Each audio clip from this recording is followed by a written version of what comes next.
I'm about to share with you 3 incredibly simple tips or hacks, whatever you want to call it, that you can do literally right now to instantly improve your Battlegrounds games. And if you're ready, let's dive straight into the first one. This is probably the simplest one, but also the one that could have a huge impact on your games. It is instant queuing when you're doing longer sessions. Basically, at the end of your games, you just spam click the bottom right, skipping the end screen and the menu so that you don't get to see your MMR at all. Now I hear you thinking, why would this ever help me? Well, it's because of something called the Super Mario effect, or actually that's what Mark Rober calls it. He did a whole TED talk on this concept, which I'll leave down in the description if you want to watch the full thing, but I'll let you know what it basically boils down to. So here's the science behind it. A test was launched that over 50,000 people participated in, and it was about teaching people how to code. But what it was about doesn't really matter. They actually had 2 different tests, and the only thing that was different was that if you failed in one of the tests, it just showed you this screen.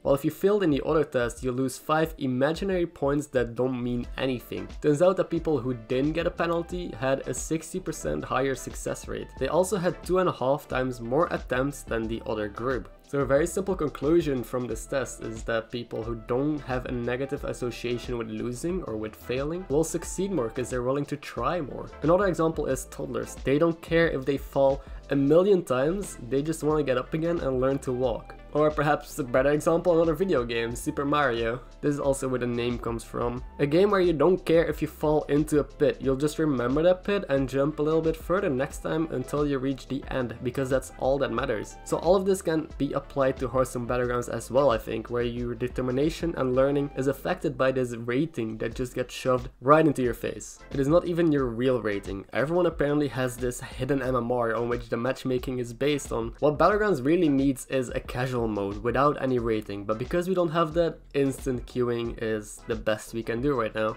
So just don't care too much about failing and about your rank. It will go up eventually as you just get better over time. Obviously this should also help a lot with tilt and with frustration. Now of course this tip isn't gonna help you too much if you will keep tracking the games that you lose and win, even though you're spam clicking the bottom right, so keep that in mind. Okay, that was quite a heavy explanation, so let's move on to tip number 2, which is about tribes in the game. With the latest patch, you can now hover over the deck and see what is missing, but it does not show that yet during the hero selection, which is so damn stupid because it's where it matters the most. For example, Janda's Barrow almost drops 2 entire tiers if both tokens, so Murlocs and Beasts, are missing. That's a big difference. Millhouse Manastorm also drops an entire tier if Gamblers, so Pirates, and Elementals are missing, which is a good tribe with the hero. Luckily, I can easily spot what tribes are missing, but I used to play this game for over 6 hours a day, and I know not everyone has an easy time to figure out what is gone. So I have 2 simple solutions that will help you out and help you make better hero decisions. First of all, what I did was remember the first letter of all of the tribes. We have Elementals, Pirates, Murlocs, Mechs, Demons, Beasts,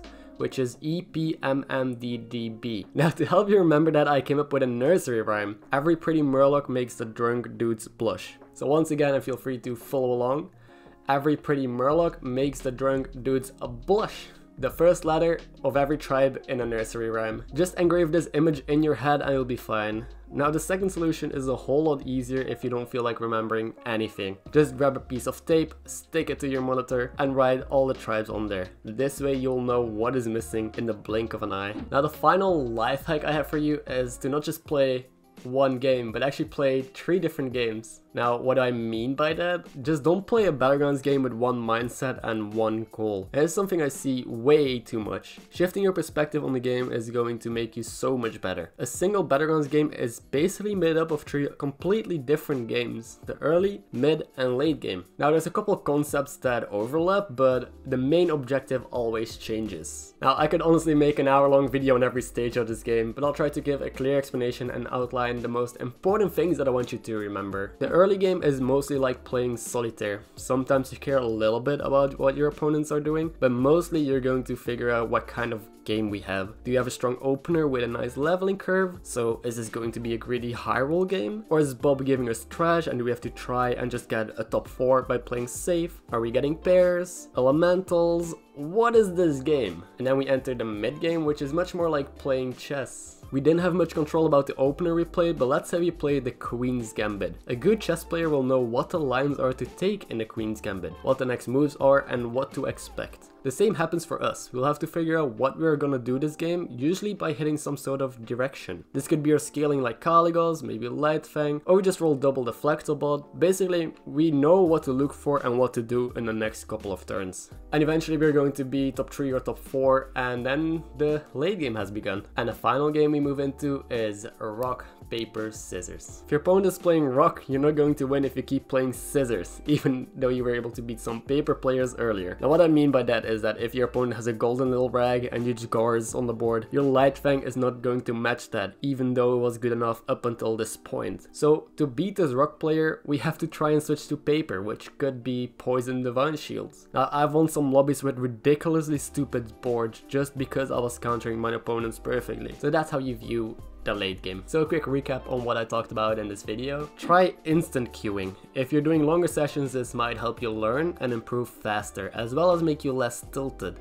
The science backs it up. The second tip was to pay more attention to the tribes that we're missing when selecting a hero, either by taking a piece of tape or every pretty murloc makes a drunk dude's blush. And last but not least, don't just play Battlegrounds, but play solitaire, chess, and rock, paper, scissors. I hope you enjoyed this video. If you did, don't forget to subscribe to see more from me in the future. If you have any tips yourself or you have any feedback, comment section is down below. I read everything. I would love to hear from you. Liking this video also helps me out a lot. But anyway, thanks for watching. Hope you have a good day and good luck on the Battlegrounds.